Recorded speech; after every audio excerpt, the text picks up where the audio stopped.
Welcome back. It's day 2 of the TCM Weaver Challenge. Today we're going to continue with single term searches, and we're going to search for a single formula. So I'm up here in my search bar.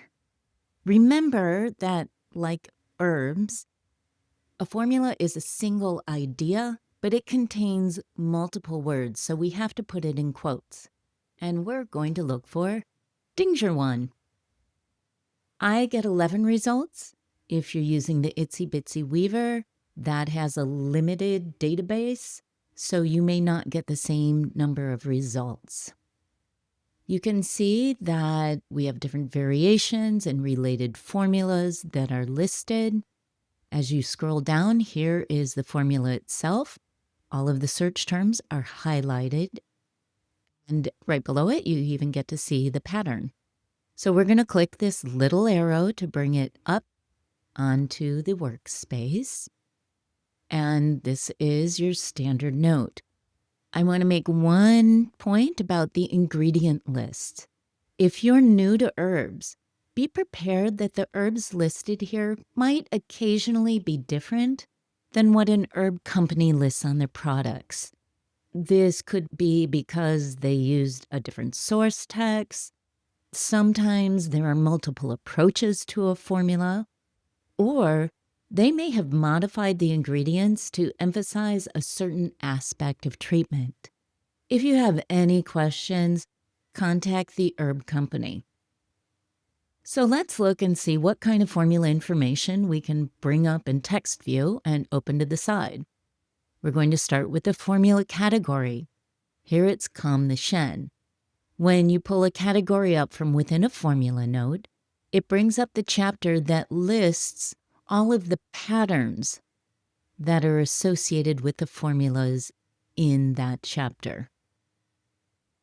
Now, let's say you want to find out some more information about one of the herbs. You can go ahead and click on that. We're going to look at Fu Ling. And this is a standard note, just like you saw yesterday.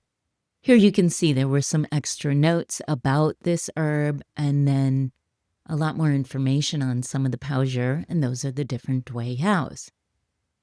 As we scroll down on our formula note, you'll see their formula instructions, and we even include the original source text versus current practice.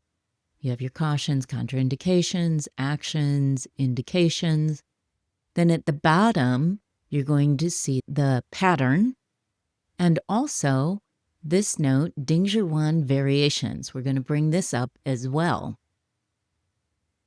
This is a full variations page. It includes both modifications and related formulas.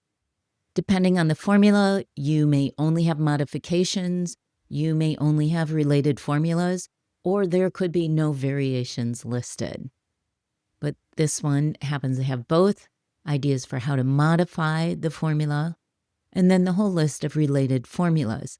Note that at the bottom, we always have a link back to the parent formula, and sometimes it even goes back to the grandparent formula. So if you only want to bring up a variations page, you'll see over in our search results, this was our top result, then you can do that and know that you can always get back to the formula it's related to. And one more thing to point out, we do have a little scroll bar here, so you can scroll and see all of the information. This might be a place that you want to take a screenshot. For right now, let's go ahead and clear off these extra bits of information.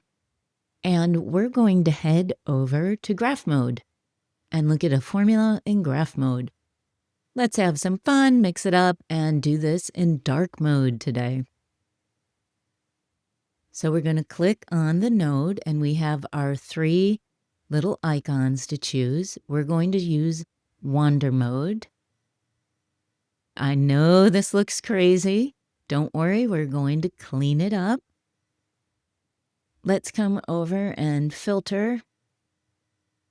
We did indications yesterday, so we're going to start by filtering for herbs today. Remember, you need to leave the formula on, otherwise you lose your formula name. Let's close that up. But since it is listed, we do have other formulas that are strongly related that appear. Okay, so here is